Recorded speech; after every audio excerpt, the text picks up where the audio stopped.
Hello there and welcome to Something for the Weekend, a new series showcasing short games that you can complete over the weekend.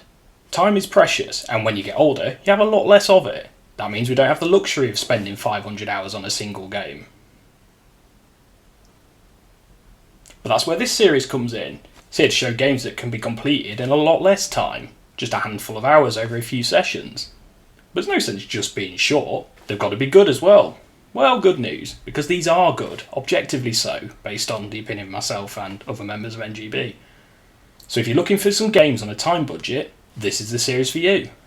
This week's games include a puzzle game with a bit of a twist, and a game that just missed out on my personal game of the year for 2021. So strap yourselves in, here's something for the weekend.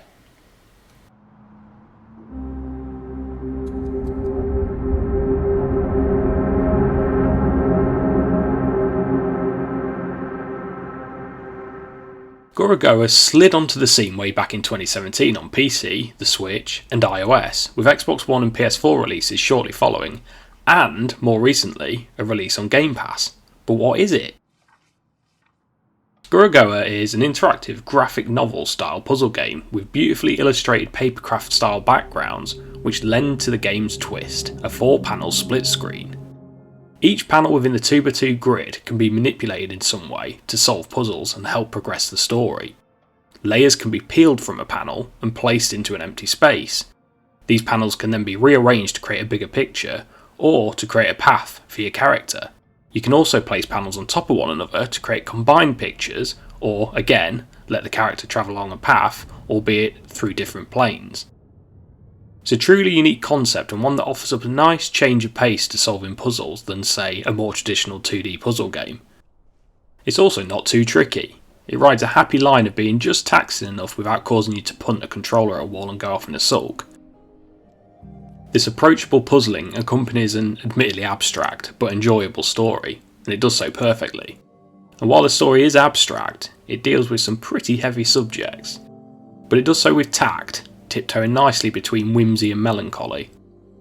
Gorogoa as a whole is a perfect little package, and lasting just a couple of hours makes it ideal for a rainy Sunday afternoon with a hot cup of tea.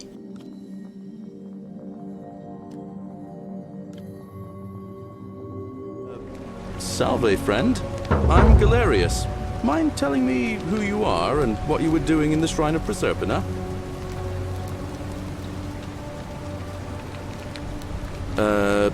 No idea what you're talking about. Oh, wait. Are you a bit, not right in the head?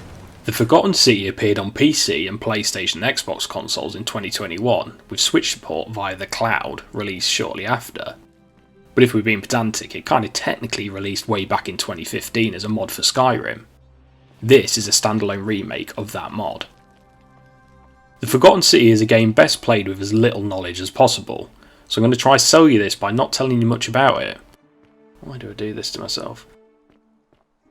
The Forgotten City is a game about solving a mystery. It takes place some 2,000 years ago in a city governed by the so-called Golden Rule. If anyone breaks this rule, everyone will be punished. And the punishment? Let's just say it's pretty severe. Rumour has it that one of the city's residents is about to break this rule, and it's your task to find out who. I just live here. You do this by talking to and getting to know the people living in the city. As I said earlier, this is a remake of a Skyrim mod, so those familiar with Elder Scrolls series will be familiar with the gameplay. Conversations with residents are presented with multiple choice responses, but rather than simply defaulting to exhaust all options, there's a certain amount of tact required to get the information you need. Sometimes you can say the wrong thing and piss off a character, causing them to shun you completely.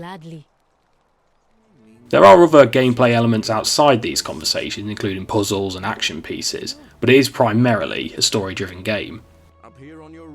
The characters are the standout in the Forgotten City, with each feeling, well, human, and this is down to the sublime writing and voice acting. The story got its hooks in me good and proper, and I spent a couple of very late nights trying to finish it off. It keeps your interest piqued with twists and turns that are best left unsaid in my gushing for this game. All in, the Forgotten City will keep you busy for about 5-6 hours, but there are multiple endings so you may want to double dip, at least. Look, I know I kept this brief, but just trust me here. Play this game.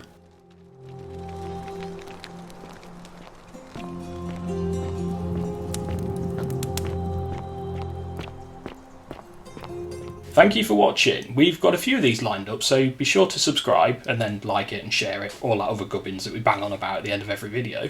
And until next time, bye!